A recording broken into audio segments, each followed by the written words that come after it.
They say there are places in this world where reality bends, places where time fractures, where men and women step across a line they can't even see and are swallowed whole. You've heard stories about ships vanishing in the Bermuda Triangle, or planes disappearing into storm clouds. But what if I told you there is a patch of American soil, far quieter, far more ordinary, that has consumed human beings and left nothing behind?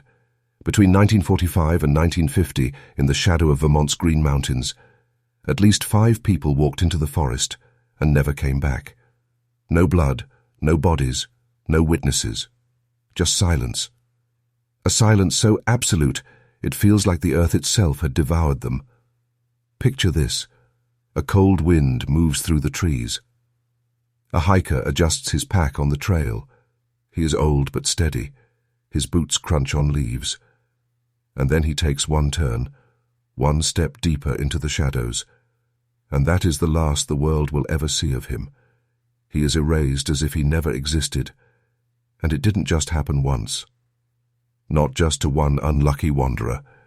It happened again and again, to the young, to the old, to the strong, to the fragile. Hunters, hikers, even a passenger riding a bus. People gone as if pulled out of this reality itself. Yet here's the real mystery. The story is almost unknown. Ask around in Vermont, and some will whisper it. Ask beyond its borders and silence. It is as if someone made sure the name would not spread. The Bennington Triangle. Why do you know the names of killers you never met? Why do you hear the endless repetition of celebrity scandals, but not this? A wilderness that swallows lives with no trace, a case unsolved for decades that should have shaken the nation, yet history keeps its mouth shut. That silence is the first clue. It is not just the woods that hide things. It is the record itself, the paper trail, the reporting, the way history arranges itself to bury certain truths. And when you notice what is missing, you begin to see the outline of something larger. So tonight we step into that outline. You and I will walk into the Bennington Triangle, not as hikers, not as tourists, but as men who are ready to see beyond the curtain. Because this is not just about a handful of vanished souls. It is about control. It is about the patterns hiding inside silence. And this descent begins now.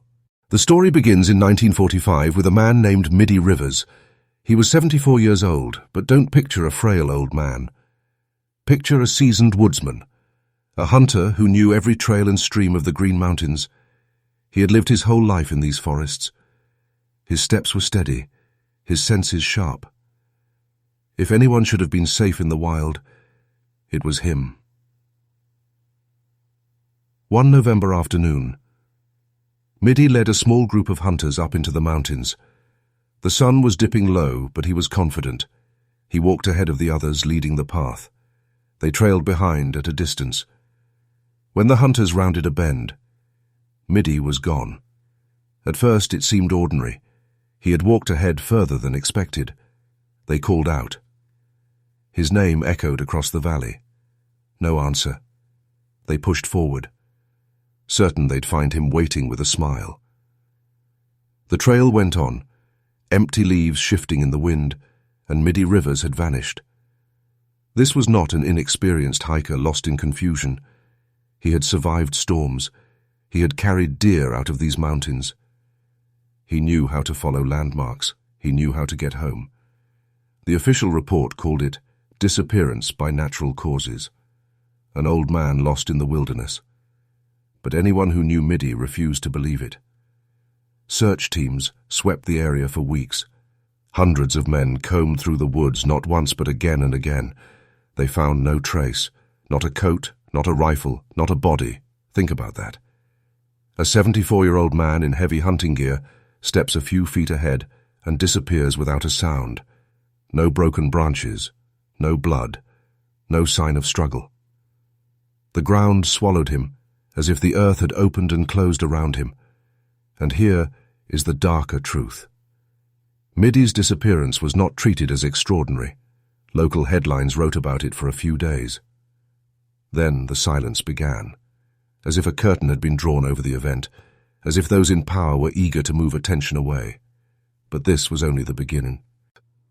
The Bennington Triangle had tasted its first life in decades, and like something ancient and restless, it was not finished.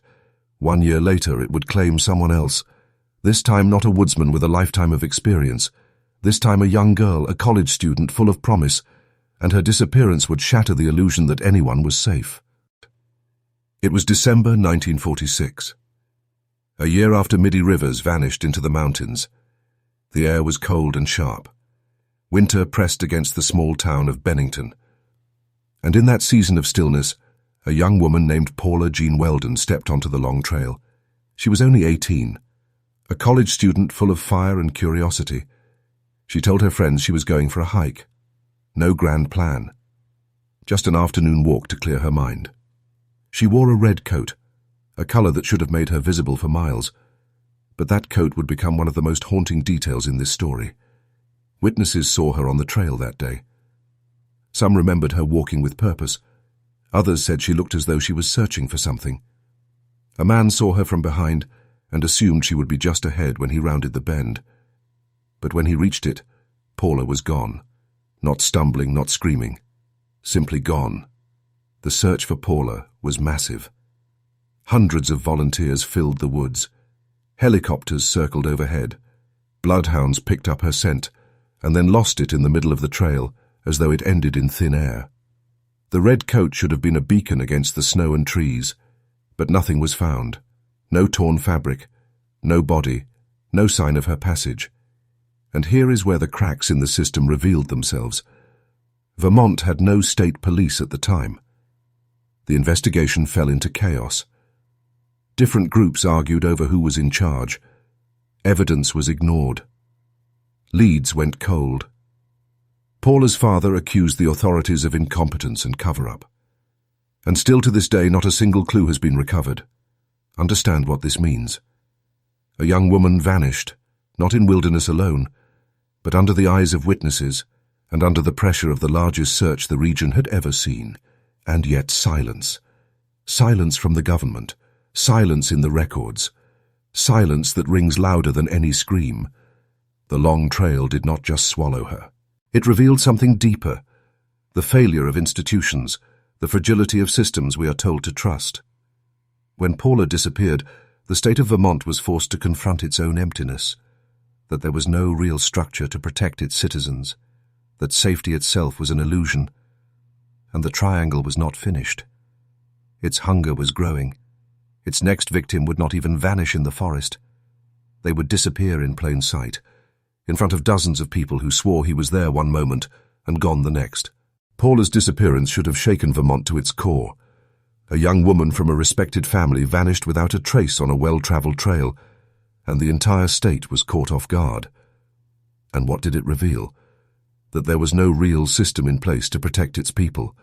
At the time, Vermont had no state police, no centralized authority to lead a proper investigation. The search was chaos. Local sheriffs, campus security, volunteers, even the National Guard. Everyone argued about who was in charge, but no one truly was. Leads were lost. Evidence mishandled. Hours turned into days and days into weeks. Every mistake cost Paula her chance at being found. Her father stood before reporters furious, not only at the loss of his daughter, but at the incompetence of the authorities. He accused them of failing the people of Vermont, and his anger was justified. Because what Paula's case proved is that the structures we are taught to trust can crumble when tested, that the safety net is an illusion woven from paper promises, and yet even this failure became convenient. Convenient for those who benefit when chaos hides truth, because chaos means no answers. Chaos means no accountability, and chaos ensures that the official record remains empty. Nothing but speculation, nothing but silence. Think about the psychology here. When something unexplainable happens, we instinctively reach for authority. We want the police, the state, the system to step in and make sense of the chaos. But what happens when the system has no answers? What happens when it shows you its hollowness? You are left exposed, stripped of certainty, stripped of trust. You are left to face the possibility that you are alone. Paula's disappearance did more than terrify the community. It forced men to look at their government, their institutions, and see weakness, to see that protection is often an illusion, and that realization is dangerous because when people lose faith in the system, they begin to see patterns that were never meant to be seen. And the Bennington Triangle was only beginning to write its story. The forest had claimed a woodsman and a young girl. Next, it would reach for a man not in the wilderness, but in the open, surrounded by witnesses. A man who vanished not from a trail, but from a moving bus. It was December 1949, when the Bennington Triangle claimed its most baffling victim, James Tedford, a veteran, a man who had seen war and returned home to live a quieter life. He boarded a bus bound for Bennington, carrying his belongings, and sat among other passengers. Witnesses remembered him clearly.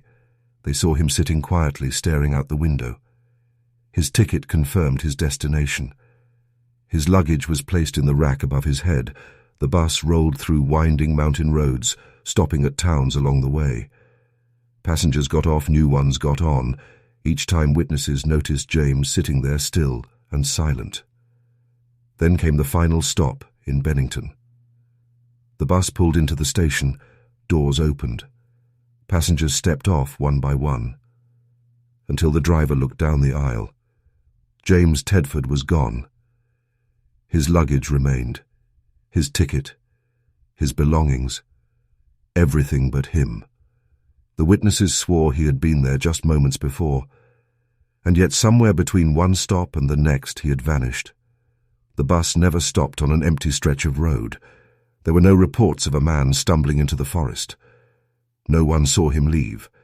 The man simply dissolved from the world. Authorities called it disappearance without explanation. No evidence of foul play. No body ever recovered. Some suggested he slipped off unnoticed. But how does a man leave a moving bus unnoticed in front of dozens of people? Others claimed maybe he lost his mind and wandered away. But his luggage remained untouched. His absence was instant, complete, and absolute. The story was whispered about in local papers for a moment, then buried. No deeper investigation, no federal involvement, just another disappearance filed away under mystery. But this case was different. This was not a hiker lost to the wilderness or a child wandering from home. This was a man seated in plain sight in the presence of others, disappearing without a trace. Understand what that means. Eons. The Bennington Triangle was not confined to the forest. It reached into ordinary spaces. It reached into civilization itself. It did not need shadowed trails or lonely mountains to take. It could claim someone, even as they sat shoulder to shoulder with other people. And if it can do that, what does that say about the boundaries we believe protect us? The Triangle had now swallowed a woodsman, an innocent girl, and a soldier riding a bus, but its hunger was not finished. Its next victim would be even younger, a boy in a red coat whose disappearance would awaken myths older than the mountains themselves. October 1950. The Bennington Triangle reached for its youngest victim. His name was Paul Jepson. He was only 8 years old, a child full of energy and innocence. He lived on a farm near the edge of the forest, and one morning his mother brought him along as she tended the animals. She left him playing in the yard near the pig pen just a few feet away. She was gone for minutes. Only minutes. When she returned, the boy was gone. Paul was wearing a bright red coat, the kind of color that stands out against autumn leaves, against gray skies, against green mountains. You could see it from far away. And yet that red coat vanished, like it had been swallowed whole. Search parties combed the fields and forest for days. Bloodhounds were brought in. They picked up Paul's scent leading toward the trail that entered the Bennington woods. Then suddenly the trail ended. The dogs circled, confused. They refused to continue, as if something invisible blocked their path, as if the scent simply stopped, existing. Theories spread quickly. Some whispered of wild animals, others of an accident, but the search yielded nothing. No tracks, no clothing, no body. The boy had been standing in broad daylight in open space, and then he was gone. But here is the darker layer of this story. The color red. The same red coat Paula Welden had worn when she disappeared 4 years earlier. Red is not just coincidence. In folklore, red is sacrifice. Red is the color of blood and ritual. In ancient stories, those who vanish into the woods often do so, wearing red.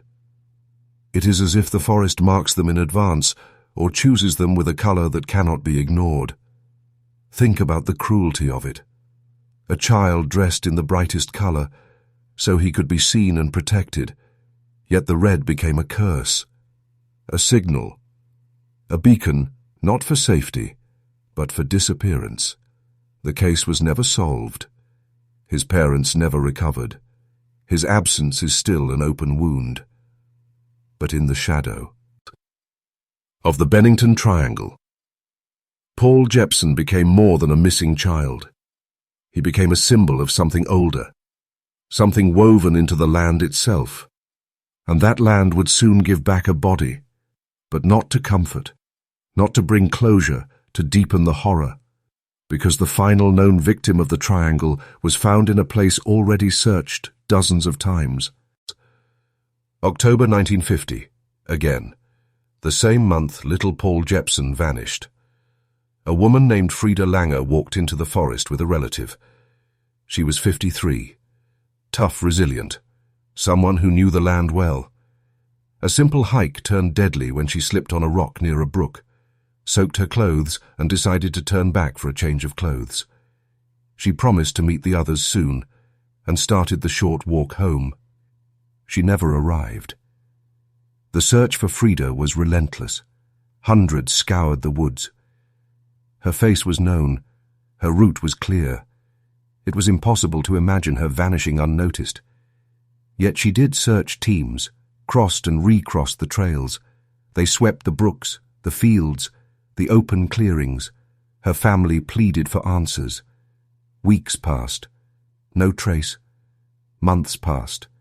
Still nothing. Then 7 months later, her body was found.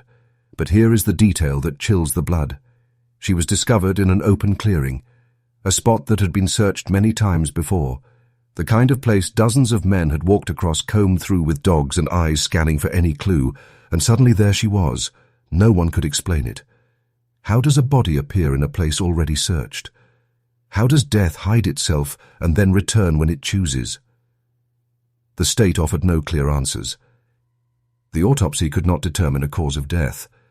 Too much time had passed, too much decay. The official record listed it as unexplained, and so Frida became the last known victim of the Bennington Triangle. But her case forces a darker question. When a missing body reappears in a place already examined, was it ever really gone, or was it hidden deliberately, withheld and returned by something unseen? A power that decides when the evidence can surface and when it cannot. Understand what this means. A disappearance without a body is terrifying. But a disappearance with a body returned late in a place already searched is worse because it mocks the living. It shows control. It demonstrates power over time, over space, over the eyes of men who thought they had scoured every inch of ground. By 1950, 5 lives had been taken. Middie Rivers, Paula Welden, James Tedford, Paul Jepson, and now Frida Langer, each case different. Each case unconnected by logic, yet tied together by geography and silence. And when you connect the points, when you draw the line, you begin to see the shape, a pattern, a design etched into the land itself. The shape of a triangle. Individually, these disappearances can be explained away. A hiker lost in the woods, an impulsive college girl, an old soldier, a wandering child, a woman who slipped and never came home. Each case tragic but ordinary. But when you place them together, something emerges. A geometry of silence, 5 people taken between 1945 and 1950. The points of disappearance spread across the Green Mountains. And when you connect those points, they form a shape so familiar It feels almost intentional. The outline of a triangle. The Bennington Triangle. That is what the locals began to call it. Whispered at first in taverns and kitchens, then printed in small columns of regional papers. A patch of land roughly centered on Glastonbury Mountain. A mountain long marked as cursed by native tribes. A mountain where logging towns rose and then died. A mountain that seemed to resist human settlement. The pattern is undeniable. It is not simply about vanishings, but about the rhythm of them, the timing, the repetition, the way the cases escalated from an old hunter to a young woman to a man on a bus to a child to a woman, returned like an offering. The forest was not random. It was deliberate. Each disappearance deepened the dread until the land itself seemed to pulse with hunger. But here is the greater revelation. A triangle is more than just a shape. It is one of the oldest symbols of power, sacred to the ancients, used in rituals and in architecture. It represents balance, yet also concealment. A pyramid, a trinity, a structure of control. When the land begins to draw itself into a triangle, it is not coincidence, it is communication. And the deeper you look, the more the Bennington Triangle stops feeling like wilderness and starts feeling like design, a stage upon which forces beyond our understanding act out their ritual. A place where human beings are not citizens, not explorers, not masters of nature, but sacrifices. The mainstream called it mystery. The locals called it cursed. But when you strip away the words, you are left with something darker. The feeling that the land is marked, that it demands payment, that it does not forget. And when you trace the history of this land further back before Middie, before Paula, before the word triangle was even spoken, you find stories far older, stories whispered by those who lived here long before colonists built towns and roads, stories that warned us not to enter. Long before colonists carved roads into the Green Mountains, long before the word Vermont existed, the native tribes of this region already knew. There were places you entered and places you did not. Places where the air felt different. Places where the wind carried a warning. Glastonbury Mountain was one of those places. The Abenaki and other tribes avoided its slopes. They spoke of it as cursed, a land that swallowed hunters, whole trails that looped back on themselves, streams that ran the wrong way. Legends tell of winds that shifted suddenly and voices that echoed without a speaker. They believed the mountain was a doorway, a crossing point into somewhere else not meant for the living. To them the land was alive, not metaphorically, but literally. The soil, the stone. The forest carried spirit and memory. They marked the area as taboo, not because they feared superstition, but because they respected knowledge. They understood something settlers refused to hear, that the land itself was not neutral. When the colonists came, they laughed at these warnings. They saw timber. They saw land to be conquered, and so they built towns on the mountain, logging towns, small settlements that rose quickly with promise, and then they collapsed one by one. Fires, economic ruin, accidents, death. Whole communities abandoned as though the mountain had spat them back out, refusing to be tamed. By the late 1800s, Glastonbury was a ghost place, a mountain dotted with empty foundations and rotting mills. The wilderness reclaimed everything. The people fled, leaving behind only fragments and whispers. Now pause for a moment and consider this. 5 disappearances between 1945 and 1950 were not the beginning. They were the continuation of something older, something the natives tried to warn us about. We call it folklore. They called it survival. We call it myth. They called it memory, passed down to keep their children alive. The irony is sharp. We inherit their warnings as campfire stories to be told for fun, while the forest continues to claim lives in silence. And if the land has always been hostile, if it has always taken, then the disappearances are not random. They are part of a cycle, a rhythm as old as the mountain itself, which brings us to the question most fear to ask. Why do we not hear about this cycle? Why are these stories so quiet? Why is the Bennington Triangle not etched into history the way other mysteries are? You've heard of the Bermuda Triangle. You've seen books about it, documentaries, movies, endless speculation. Yet here in America sits another place where people vanish without explanation, and you've likely never been taught its name. The Bennington Triangle. Why do you think that is? Why do some mysteries echo through generations while others are buried in silence? It is not an accident. It is not neglect. It is a choice.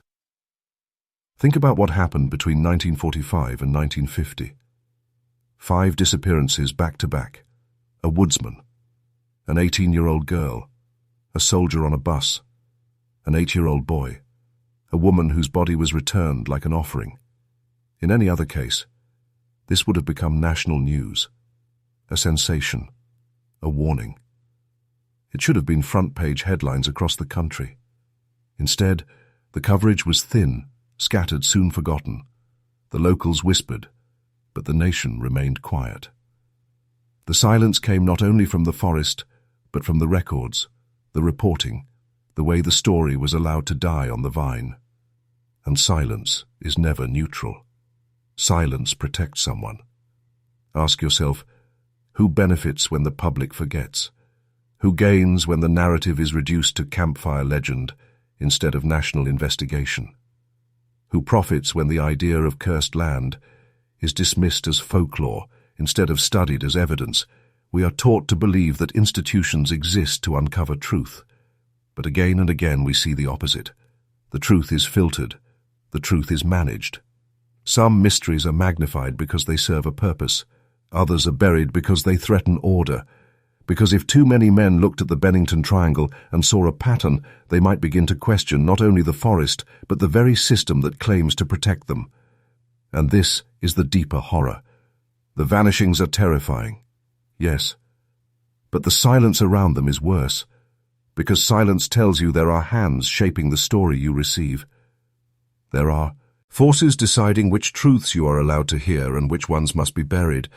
The Bennington Triangle is not just a place where people vanish. It is a place where knowledge vanishes, where memory is erased, where history itself is swallowed whole, but silence is never perfect. Even buried truths leave shadows. And when you trace those shadows, you find that the Bennington Triangle is not an isolated case.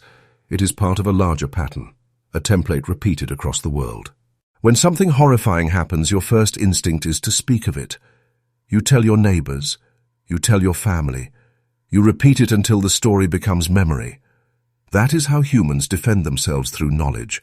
But what happens when the story is cut off before it spreads? When the knowledge is interrupted, that is how control works. It is not only about what you are told, but about what you are not allowed to remember.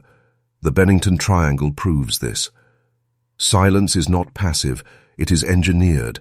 The human mind craves patterns. It searches for cause and effect.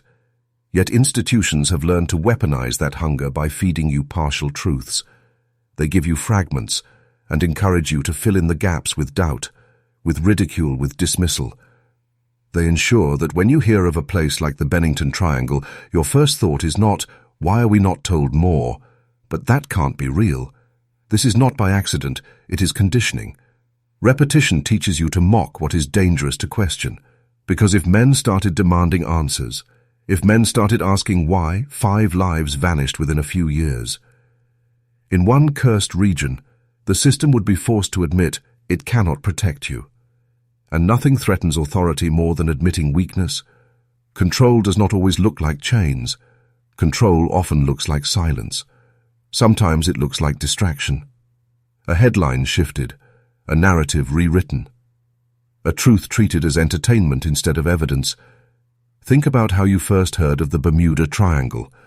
Most likely not through scientific research, but through sensational stories packaged to entertain, to keep your interest shallow.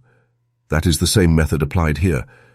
Mysteries are allowed to survive, but only if they are stripped of their power, reduced to trivia, something to laugh about over a campfire, never to be taken as warning, and so the Bennington Triangle becomes a ghost in culture. A phrase whispered by the few, ignored by the many, that is not random. It is psychological design, to keep you blind, to keep you passive, to keep you believing that truth is a commodity someone else will decide to sell to you when it is convenient.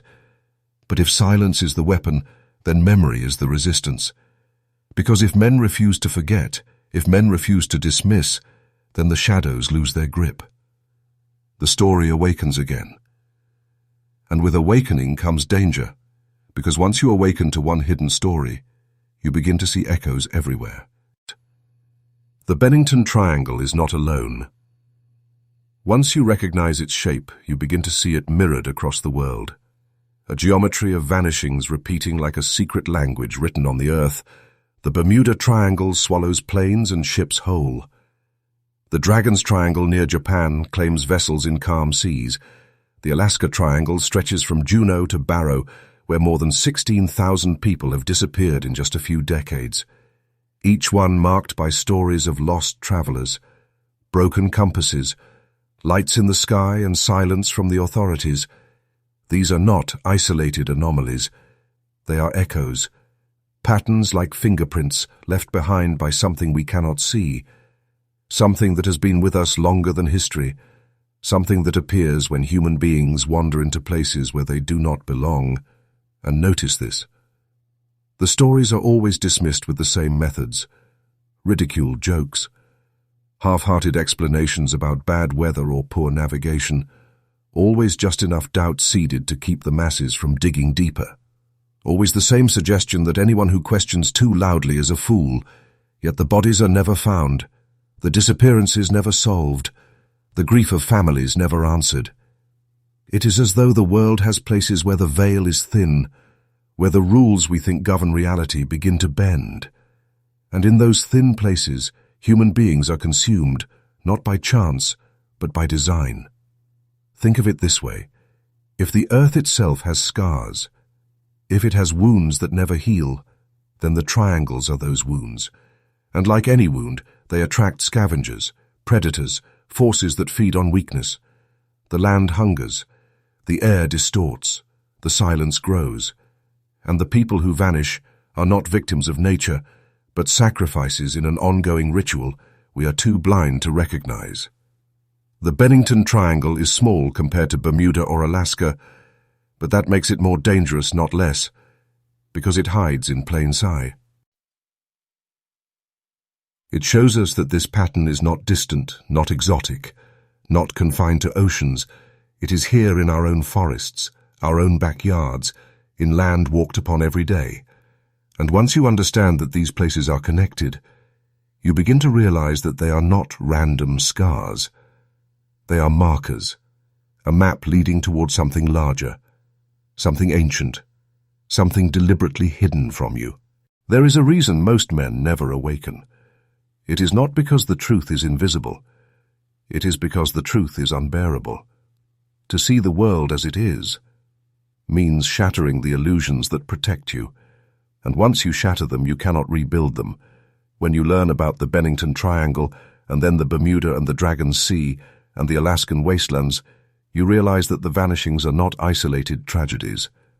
They are signals, warnings, markers of a reality carefully hidden from you. And once you see that you are not the same man you were before, awakening is not just an intellectual shift, it is a fracture in the soul. Your mind begins to trace patterns, your eyes see shadows others refuse to acknowledge. Your voice grows quieter because you learn quickly that most people do not want to hear. They cling to comfort.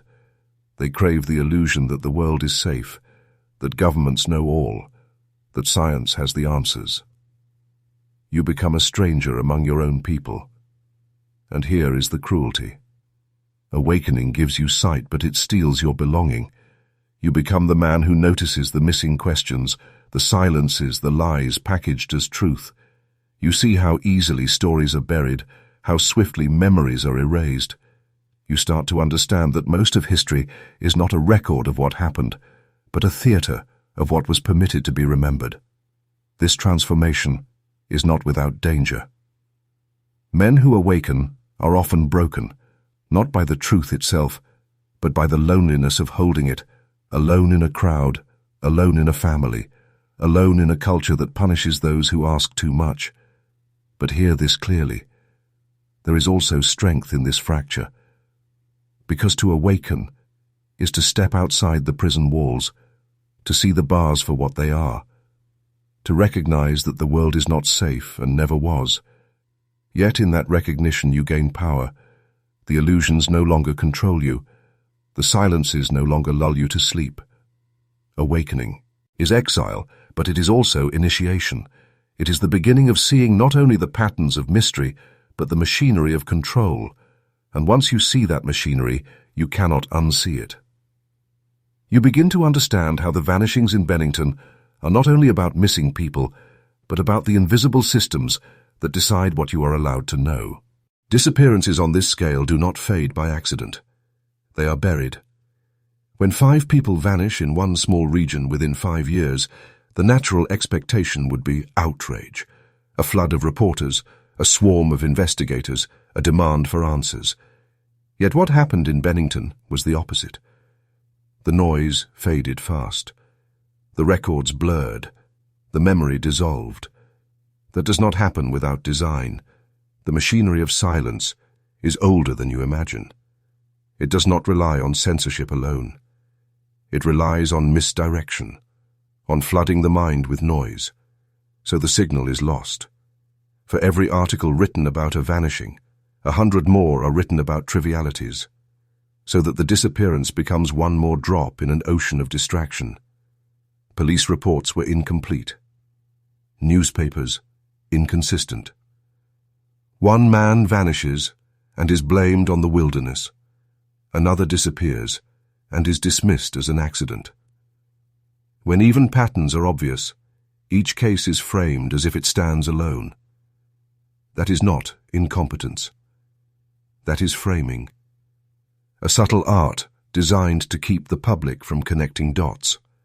And when families cry out, when they demand answers, the machinery shifts to containment. The grieving are given sympathy, but never truth. They are told the search will continue even after it has ended quietly. They are promised updates that never arrive. They are met with a wall of silence disguised as professionalism. You must understand this. The machinery of silence is not about proving that nothing happened. It is about preventing men from realizing that something larger happened. It is about keeping the pattern invisible, because a single disappearance is tragedy. But 5 in the same place is a threat, a wound too large to ignore. This is why records vanish. This is why maps are redrawn. This is why the very phrase Bennington Triangle was allowed to exist only as folklore, never as evidence, because folklore can be laughed at, dismissed package. As entertainment. But evidence forces confrontation, and so the machine keeps turning, grinding memory into myth, fact into rumor, witness into silence. This is how control survives. It is not brute force. It is erosion, a slow drowning of truth, until even the descendants of the missing cannot tell where the story ends and the legend begins. But beneath the machinery, one thing remains, a pattern that refuses to disappear, a scar that cannot heal, a shadow that still waits in the woods. Every disappearance in the Bennington Triangle sparked brief searches, men with lanterns combing the ridges, dogs sniffing the ground, planes scanning the canopy, but the effort always faded too quickly, as if some invisible hand had reached down and switched it off. When Paula Welden, the young college student, vanished in 1946, the search was massive at first. Hundreds scoured the woods. Yet only days later, the operation thinned out, replaced with excuses. Poor weather, difficult terrain, not enough funding. The official story was exhaustion. But the truth lies in what was not done. Entire sections of forest left unsearched. Witnesses who claimed they saw her walking a road simply ignored. Trails left cold before they were ever followed. It happened again with James Tedford, the man who vanished from a moving bus in 1949, a military veteran. His name should have demanded attention. Yet the response was half-hearted. A few questions, then silence, as if the absurdity of the case itself made it untouchable. who investigates a man dissolving between one bus stop and the next. Authorities shrugged and quietly filed it away. And the case of the 8-year-old boy, Paul Jepson. The search began swiftly. But within 48 hours, officials told the family there was nothing more to be done. They even suggested that perhaps he had wandered off on his own, as if a child could simply outpace hundreds of men in uniform. The deeper truth was avoided entirely. This pattern repeated each time. Effort in the beginning, followed by a sudden pulling back as though someone higher had given the order. Not incompetence, but containment. These were not true investigations. They were performances enough to placate the grieving and satisfy the public before the curtain fell. Ask yourself, why does silence always descend at the same moment? Why are these cases left unfinished, left deliberately open-ended? The answer is chilling. Because when you look too closely, you begin to see what was never meant to be seen, that these vanishings are not random accidents. They are signals that something lives beneath the surface of our world. And some in power know it. The files remain open but empty, sitting like gravestones in government archives. The investigations were never meant to solve. They were meant to stall, delay, erase. And in the end, every family was left with nothing but silence. Stand among the Green Mountains long enough and you will feel it. A silence that is not peace but pressure. A quiet that waits, that watches. The trees are older than memory.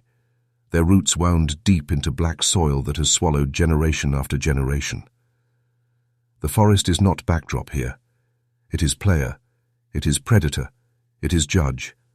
Men enter believing they are explorers, hikers, hunters, masters of nature.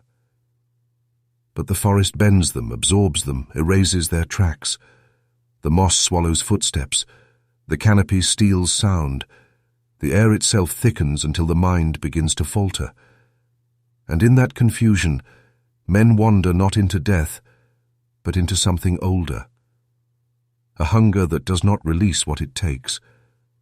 Witnesses who searched for the vanished often spoke of strange sensations, compasses spinning wildly, as if magnetism itself rebelled against order, eerie silences that fell too quickly, no birds, no insects, no sound at all, a vacuum where life should be. Some even whispered of lights moving between the trees, pale orbs that darted just beyond reach, vanishing when pursued. This is not ordinary wilderness. It behaves like a living system, a design that ensnares rather than nurtures. The forest here has the patience of stone and the cunning of shadow. It does not strike with fangs or claws. It simply waits, rearranges the rules of space and sound until men vanish as if they never were. And perhaps this is why the disappearances never left bodies, never left clues.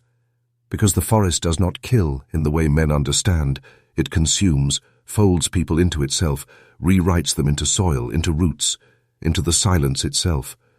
The vanished do not rot. They are transmuted, their memory devoured as efficiently as their flesh. This is why the land has been feared long before it was named a triangle. The indigenous people told stories of spirits dwelling in the ridges, guardians or devourers depending on how you walked the path.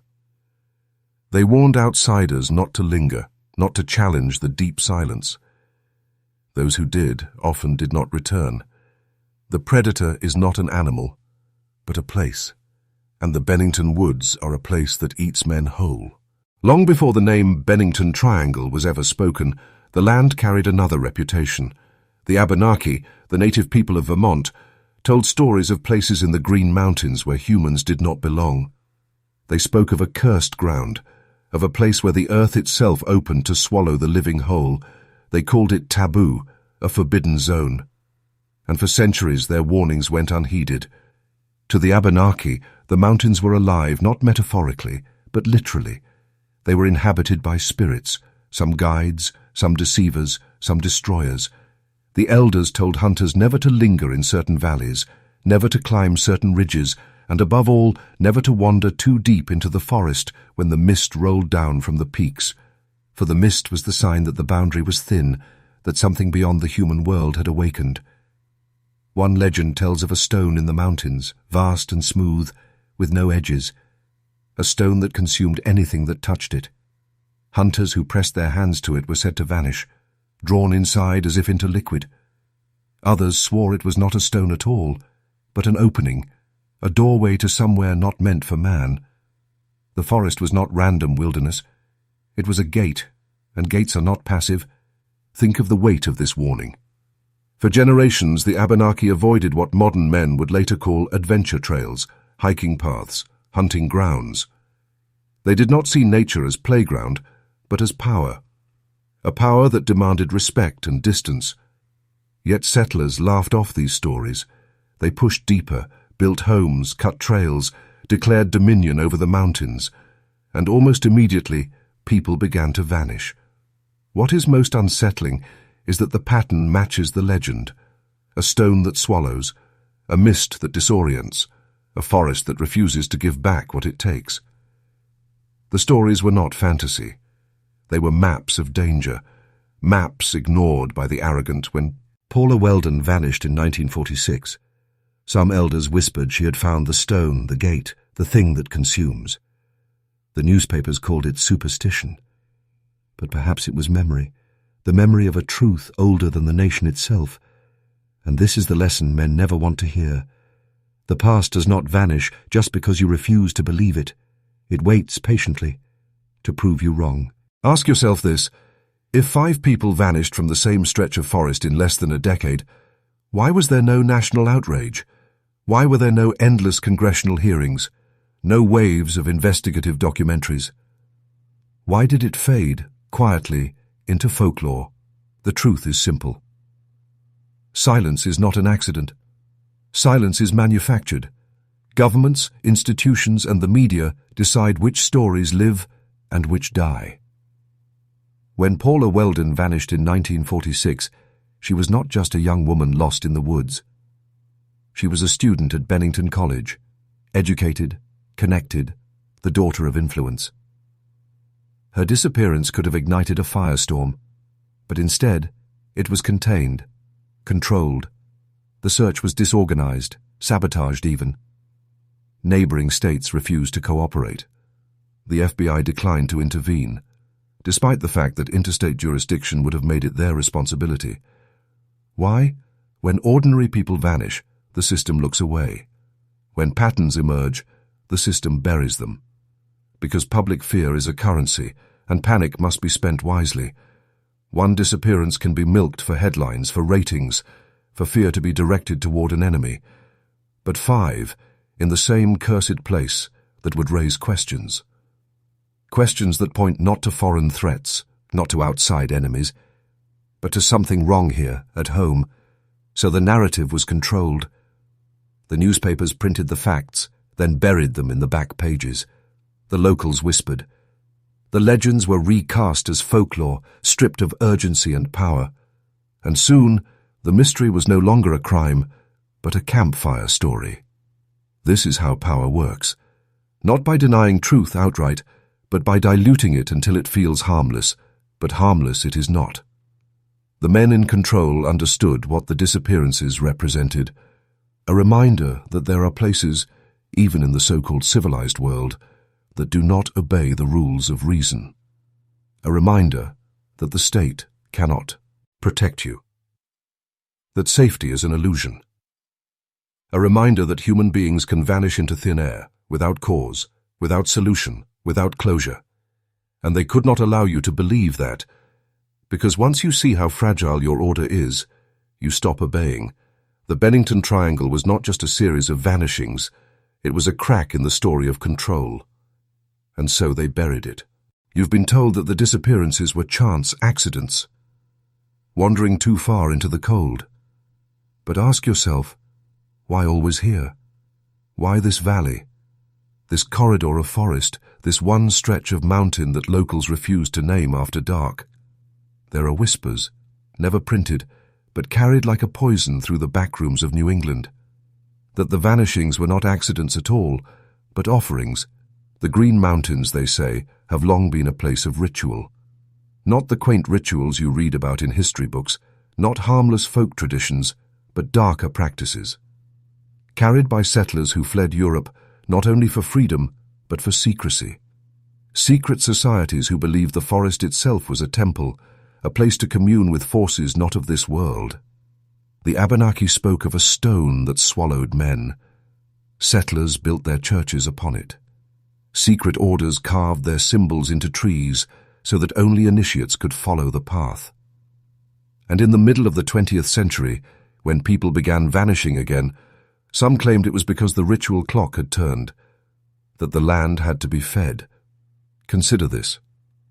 The disappearances were spaced in a rhythm, not clustered randomly, but unfolding like a calendar. The bus passenger James Tedford vanishes in 1949, exactly 3 years after Paula Welden, almost to the day.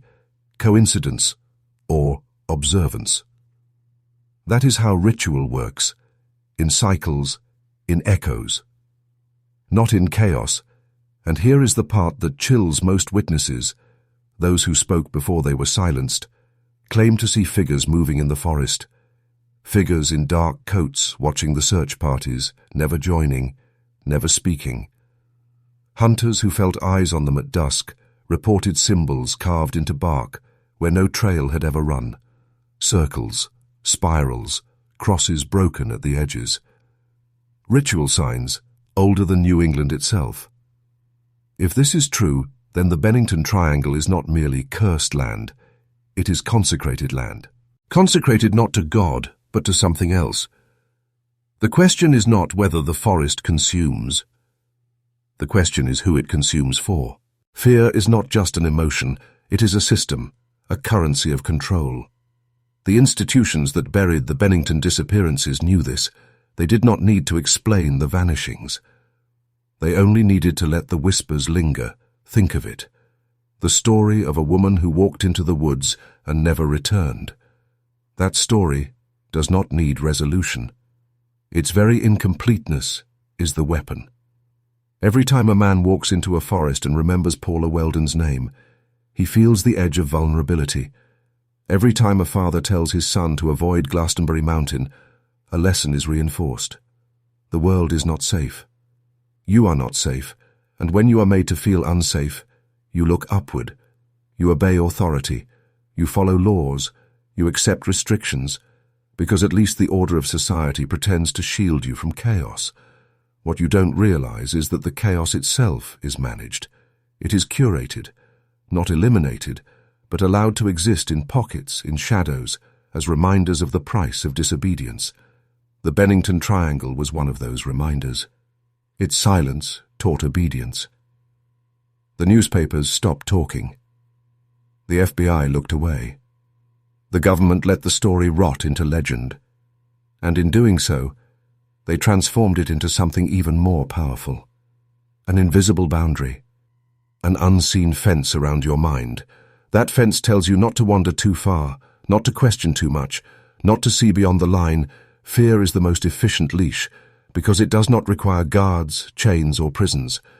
It turns the mind into its own warden. You carry the cage inside yourself. You tell your own feet where they cannot go. You silence your own voice before it speaks.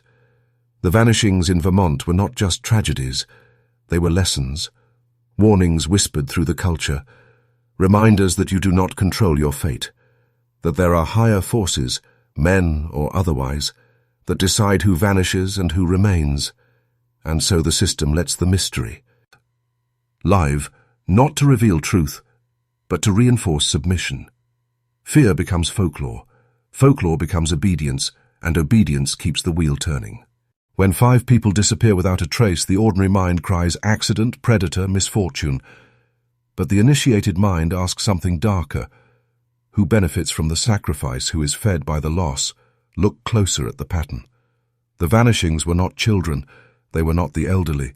They were people at the edges of independence, young, strong, capable, hunters, hikers, travelers, alone yet carrying the symbol of self-sufficiency. These were not the weak pulled from the herd. They were the ones who walked without permission. In ritual, the victim is never chosen at random. The victim embodies something to be destroyed or transformed. The sacrifice is not about the blood spilled. It is about the message sent. In Bennington, the message was clear. Step outside the lines of society. Wander too far into the forbidden, and you vanish. Think about the way each disappearance reinforces the myth. The woman who never came back from a walk, the veteran who vanishes from a crowded bus, dissolving as if the air itself chose him. The hunter swallowed on his own mountain. Each one is a symbol etched into collective memory. They do not merely vanish, they become warnings embodied in human absence. This is how ritual control works. It does not need altars and chanting robes. It needs symbols carved in human lives, lives subtracted with precision, until the survivors bow to the invisible boundary. Every vanished man becomes an unmarked signpost. Every whispered name, another bar on the cage. And here lies the part that twists deeper. Sacrifice has always been the foundation of power. The ancient kings demanded it to legitimize their rule. The medieval church demanded it in holy wars. The modern state demands it in endless conflicts, disguised as justice. Sacrifice is the eternal tax demanded by authority, and when it cannot be extracted openly, it is hidden in the woods and called a mystery.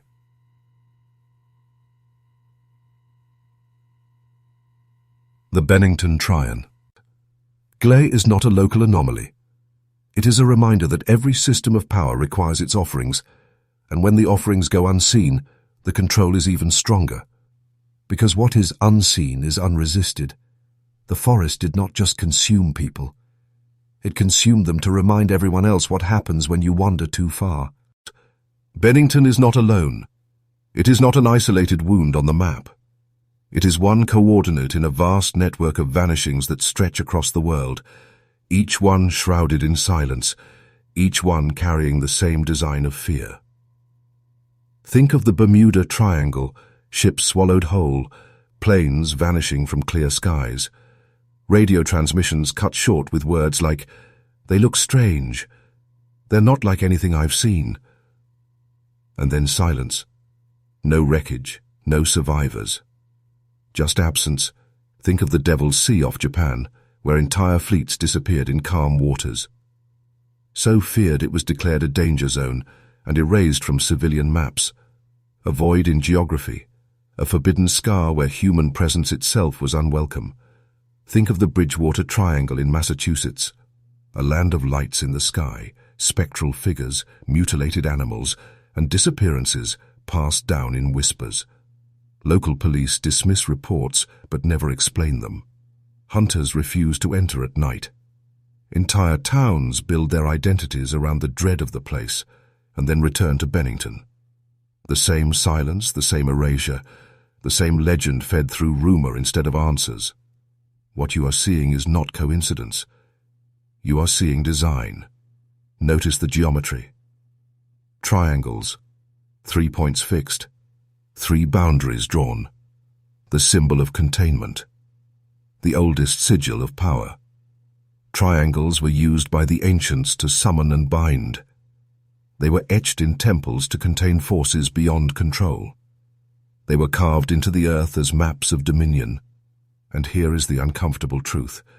The triangles of disappearance may not be natural anomalies at all.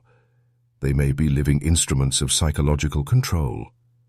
Cartographic prisons marked not for the lost, but for the living. Zones of terror, carefully branded into culture to remind men that freedom ends at the edge of mystery. Do you see it now? The Bermuda Triangle warns sailors and aviators. The Devil's Sea warns Easto. Foreign nations. The Bridgewater Triangle warns New Englanders, and the Bennington Triangle warns Vermonters. Together, they map a global system of invisible fences, each one reinforcing the same lesson. Do not wander, do not question, do not step outside the lines. The vanishings may not be random tragedies. They may be the rituals that renew the boundary, keeping the rest of the world in place through fear. Geometry was never just mathematics. It was never just numbers on paper. It was a language of power, a code carved into stone, drawn into ritual, burned into the human mind. and the triangle was its most dangerous letter. In the ancient world, the triangle symbolized force contained. It was the mark of the pyramid, the tool of kings. A triangle facing up was fire, domination, rising authority. A triangle facing down was water, submission, dissolution. When interlocked, they formed the hexagram, the seal of Solomon, the sigil of binding. A geometry not of art but of control. Look at the pyramids of Egypt, monuments not only of stone, but of design. Each one an eternal triangle climbing into the heavens. Every side an equation, every angle a sentence in a language only the initiated could read. These were not tombs, they were engines. Engines of memory, engines of power, engines of control over the generations that bowed before them. Now return to the vanishings. Bermuda, Devil's Sea, Bennington Triangles, marked upon the earth by name and story, not by accident. Do you think it coincidence that disappearances always arrange themselves into three-point geometry, that legends are always framed within a triangle, that fear is always mapped onto the same shape? No.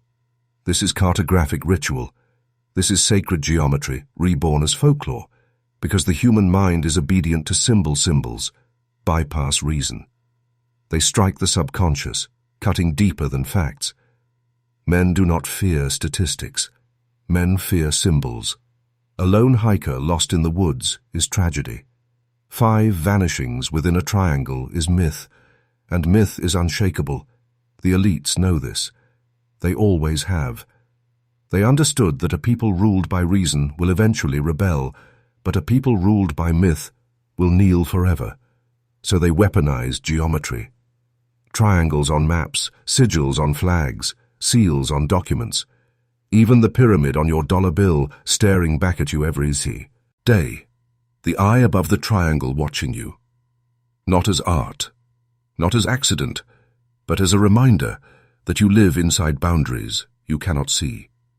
The triangle is not a shape. It is a command to believe, a command to fear, a command to obey. And every disappearance inside Bennington is a ritual that sharpens that command. A sacrifice, feeding not the woods, but the symbol itself. The greatest prison is not built of stone. It does not need bars or locks. It is built of symbols, myths, and fear that sink into the mind until men mistake the cage for the world itself. That is the true purpose of the Bennington Triangle, not just to swallow bodies, but to carve obedience into those who remain. Think of it. What happens when you hear the word Bermuda Triangle? You imagine death, disappearance, the impossible. Even if you laugh it off. A part of your mind accepts the danger, accepts the mystery, accepts the boundary without ever stepping foot inside the ocean. The cage closes. Not on the lost, but on the listener. The same happens in Bennington. For decades, the story has repeated itself, whispered in homes, told by rangers, handed down like folklore. And so people avoid the woods. They walk in fear. They imagine eyes in the trees. They obey the boundary without being told. The disappearances may be real or staged, natural or ritual, but the effect is always the same. Fear does the work. Symbols do the rest. This is how control operates in every age. The church told peasants of hellfire to keep them kneeling before the altar. The monarchs told subjects of divine right to keep them loyal to a crown. The state tells citizens of invisible enemies to keep them obedient to laws. And now the wilderness itself becomes weaponized. Stories mapped into triangles that keep men afraid of the unknown. But here is the truth that shatters the spell. Every symbol gains power only when you bow to it. Every triangle, every sigil, every story is a command disguised as mystery. The moment you see the command, you can refuse it. The moment you name the cage, you are no longer trapped in it. The Bennington Triangle was never meant for the vanished. It was meant for you to shape your thought, to seed your fear, to remind you of invisible chains. The disappearances are terrifying, but the greater terror is the obedience they produce. And now you stand at a choice, Continue walking within their lines or step across the boundary and see what they never wanted you to see. You came here to hear about a mystery, a string of disappearances in a cold New England forest. And you found them. The missing hikers, the vanished hunter, the lost passenger.